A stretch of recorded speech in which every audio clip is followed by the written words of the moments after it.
जब मैं चल रहा था आपने देखा होगा कि बहुत सारी महिलाएं रो रही थी। आपने देखा? आपको मालूम है क्यों रो रही थी? नहीं, उसमें से बहुत सारी महिलाएं इमोशनल थी, मुझसे मिलकर रो रही थी, मगर उसमें बहुत सारी ऐसी भी महिलाएं थी जिन्होंने मुझे बोला कि उनके साथ बलात्कार हुआ है, उनको किसी ने मोलेस्ट किया है, उनके किसी रिश्तेदार ने उनको मोलेस्ट किया है। और जब मैं उनसे बोलता था, बहन मैं पुलिस को बताऊं, तो मुझे कहती थी, राहुल जी पुलिस को मत बताइए, हम चाहते हैं कि आपको ये बात मालूम हो, मगर पुलिस को मत बताइए, हमारा और भी नुकसान हो जाएगा। घर मेरे लिए एक सोच है, एक जीने का तरीका है। आप कश्मीरियत कहते हो, उसको मैं अपना घर मानता हूं। इस्लाम में जिसको शून्यता यहां कहा जाता है, वहां फना कहा जाता है। सोच वही है। इस्लाम में फना का मतलब अपने ऊपर आक्रमण, अपनी सोच पर आक्रमण, जो हम अपना किला बना देते हैं कि मैं ये हूं, मेरे पास ये है, मेरे पास ये ज्ञान है, मेरे पास ये घर है, उसी किले पर आक्रमण करना, वही है शून्यता, वही है फना। जम्मू कश्मीर के लोगों ने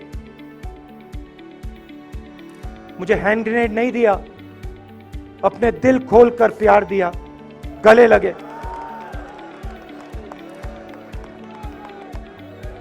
और मुझे बहुत खुशी हुई कि उन सब ने मुझे अपना माना, और प्यार से बच्चों ने, बुजुर्गों ने आंसुओं से मेरा यहां स्वागत किया। मैं अब जम्मू कश्मीर के लोगों से, और जो यहां हमारे सेना के लोग काम करते हैं, सीआरपीएफ के लोग काम करते हैं, जवानों को, उनके परिवारों को, उनके बच्चों को मैं कहना चाहता हूं, देखिए मैं हिंसा को समझता हूं, मैंने हिंसा सही है, देखी है।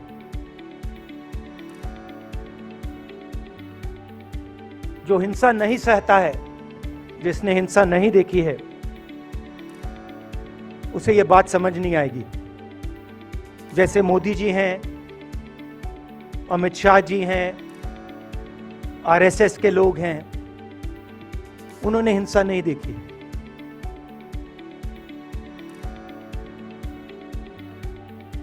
डरते हैं नहीं। यहां पे हम 4 दिन पैदल चले, मैं आपको गारंटी देके कह सकता हूं कि बीजेपी का कोई नेता ऐसे नहीं चल सकता है। और इसलिए नहीं क्योंकि जम्मू कश्मीर के लोग उनको चलने नहीं देंगे, इसलिए क्योंकि वो डरते हैं। खैर, मैं अपने जम्मू कश्मीर के लोगों को, युवाओं को, बुजुर्गों को और आर्मी के लोगों को, सीआरपीएफ, बीएसएफ लोगों को थोड़ा सा बताना चाहता हूं। देखिए,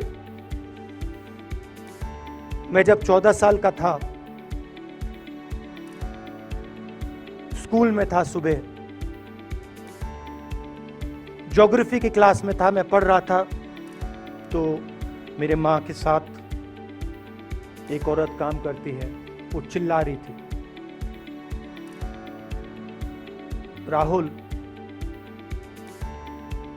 दादी को गोली मार दी, दादी को गोली मार दी, दादी को गोली मार दी। 14 साल का था।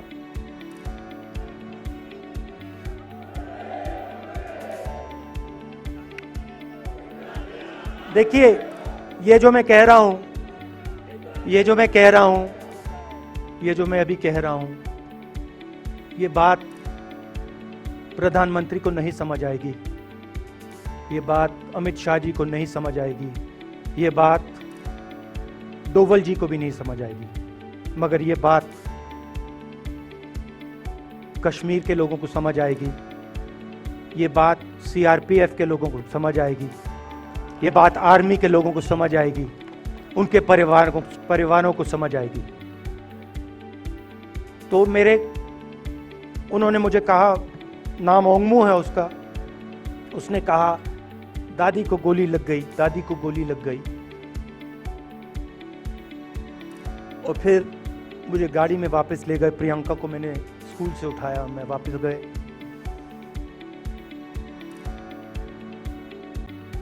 और फिर मैंने वो जगह देखी जहां मेरी दादी का खून था।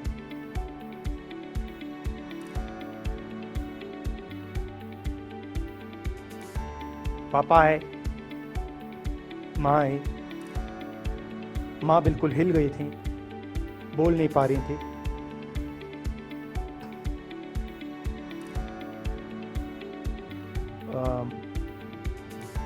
हाँ,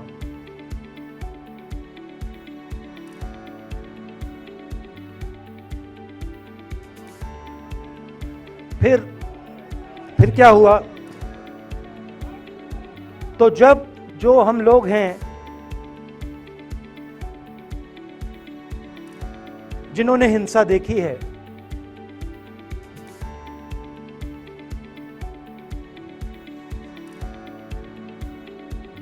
ये जो है ना, ये इसको हम बिल्कुल दूसरी तरीके से देखते हैं। ये आप सबके लिए टेलीफोन है, ये हमारे लिए सिर्फ टेलीफोन नहीं है।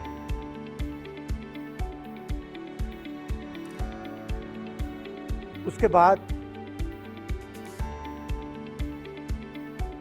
6-7 साल बाद मैं अमेरिका में था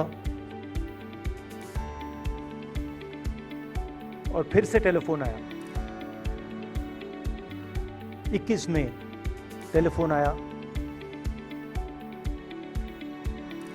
जैसे बहुत सारे, जैसे जो पुलवामा में हमारे सैनिक मरे थे, उनके घर टेलीफोन आया होगा। हजारों कश्मीरी लोगों के घर टेलीफोन आया होगा। सेना के परिवारों को टेलीफोन आया होगा। वैसा ही टेलीफोन आया। पिता के एक दोस्त थे, उन्होंने मुझे फोन किया और कहा, राहुल बुरी खबर है। मैंने उनसे कहा, मैं जानता हूं, पापा मर गए। कहते हैं हाँ। मैंने कहा धन्यवाद, फोन रख दिया। तो मेरा कहना है जो हिंसा करवाता है, जैसे मोदी जी हैं, अमित शाह जी हैं, अजीत डोवल जी हैं, आरएसएस के लोग हैं, वो इस बात को समझ नहीं सकते हैं, वो दर्द को समझ नहीं सकते हैं। हम समझ सकते हैं।